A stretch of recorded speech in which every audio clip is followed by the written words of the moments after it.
हैरान मत होइए, आपने जरूर सुना होगा कि पूरे विश्व में सबसे ज़्यादा आबादी वाला देश वो है चीन, जहां से शायद कोरोना ने जन्म लिया। लेकिन एक चीन ने सबसे बड़ी बात अब साबित कर दी है, सिद्ध कर दी है कि आखिरकार जो चीन ने एक बच्चा नीति अपनाई थी उसमें वो फेल नज़र आया, दूसरी दो बच्चा नीति अपनाई थी उसमें वो फेल नज़र आया, और इसी के साथ अब एक तीसरी स्कीम अपनाई है जिसको कहा गया है कि तीसरे बच्चे की नीति। क्या है पूरा माजरा, क्या है पूरी कहानी, इस वीडियो में रखने की कोशिश करेंगे। नमस्कार, मैं मौजूद हूं दुर्गेश मिश्रा एक नए मुद्दे के साथ। आपने इतिहासों के पन्नों में भी पढ़ा होगा और टीवी के चैनलों में भी देखा होगा और शायद अखबारों के पन्नों में भी लगातार देखते और पढ़ते रहते होंगे कि चीन ने भारत पर आक्रमण किया, चीन ने ऐसा किया, चीन ने वैसा किया, वगैरह वगैरह बातें निकलकर सामने आती हैं। चीन की आबादी जो वाकई में भारत से ज़्यादा है, या यूं कहें कि विश्व में एक नंबर पर है, ये शायद आपको भी पता है। लेकिन इतनी आबादी होने के बावजूद भी वहाँ पर कुछ सालों तक पहले सिर्फ नीति थी कि एक बच्चा ही आप पैदा कर सकते हैं।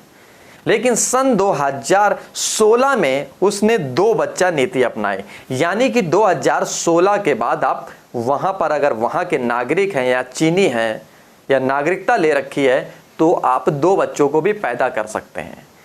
लेकिन शायद चीन सरकार इसमें भी फेल नज़र आई और अब वहाँ के राष्ट्रपति ने एक नया फरमान जारी कर दिया है कि आखिरकार अब 3 बच्चे नीति को भी अपनाया जा सकता है, यानी कि शादीशुदा जोड़े अब 3 बच्चे पैदा कर सकते हैं।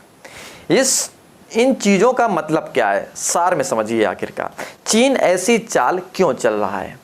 देखा होगा कि बावजूद एक कहीं ना कहीं मकसद बना रहता है कि दबदबा बना रहता है कि जिस देश की आबादी ज़्यादा होगी, वहाँ की टेक्नोलॉजी ज़्यादा होगी, वहाँ की जनसंख्या ज़्यादा होगी तो वहाँ का राजस्व ज़्यादा बढ़ेगा। शायद चीन ऐसा मानता है। उसी रणनीति को देखते हुए आने वाले वक्त में आखिरकार जो भारत है वो भी बड़े पायदान पर खड़ा हो रहा है जनसंख्या के मामले में। शायद क्या उसको टक्कर देगा चीन? लेकिन 2016 में जो बीजिंग की बूढ़ी आबादी को देखते हुए चीन ने फैसला लिया था कि 2 बच्चा नीति और 2021 में 3 बच्चा नीति। लेकिन भारत में शायद ऐसा नहीं है। भारत में अभी कोई ऐसा कानून लागू नहीं है कि 1 बच्चा नीति या 2 बच्चा नीति या 3 या 4। लेकिन चीन अब इन नीतियों के आधार पर आने वाले वक्त में एक शिलान्यास करने जा रहा है कि शायद चीन की डरती हुई सेना या शायद चीन के डरते हुए लोग बढ़ती आबादी के साथ भारत या यूं कहें कि भारत के आसपास के देशों पर दबाव बनाएंगे।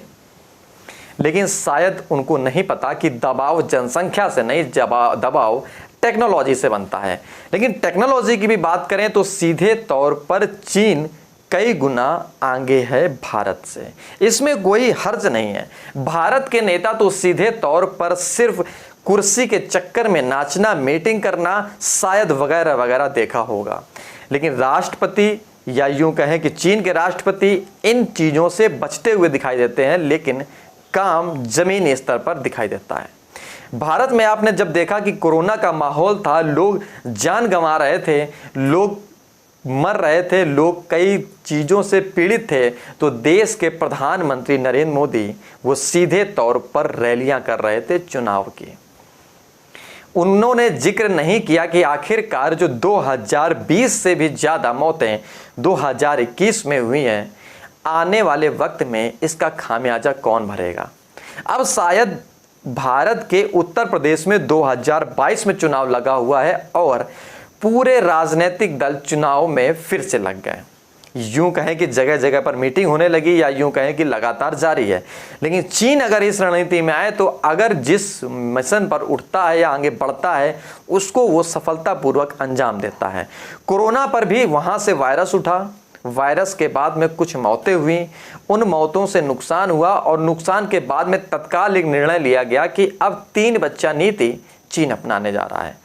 लेकिन भारत इतने बड़े देश में शायद इन लगामों पर लगाम लगा पाना इसके हाथ में नहीं है। कौन सी लगाम? यानी कि इतने बड़े निर्णय को लेना इनके बस में नहीं है। चीन तत्काल निर्णय लेने वाला देश निकलकर सामने आता है। हालांकि वो कई सारे मायनों में, कई सारी चीज़ों में गद्दारी करता है भारत से, इसमें कोई भी हर्ज नहीं है। लेकिन भारत में जो देसी घुन लगे हुए हैं, जो दीमक लगे हुए हैं राजनीतिक दल में, उनका क्या जिक्र करेंगे। पूरी कहानी का मतलब सीधे तौर पर इतना है कि जो चीन रणनीति अपनाता है वो कहीं ना कहीं कारगर साबित होती है, लेकिन भारत शायद खामियाजा भुगतने के बाद जागता है और आंखें मिलमिलाता है, लेकिन फिर भी उस पर काम करने से पीछे हटता है। नमस्कार, अगर ये वीडियो आपको पसंद आया हो, कुछ जानकारी मिल पाई हो, तो वीडियो को लाइक, कमेंट, शेयर ज़रूर करें। और हाँ, चैनल को सब्सक्राइब नहीं किया तो सब्सक्राइब करें और छोटी सी बेल आइकन ऑल पर ज़रूर दबाएं।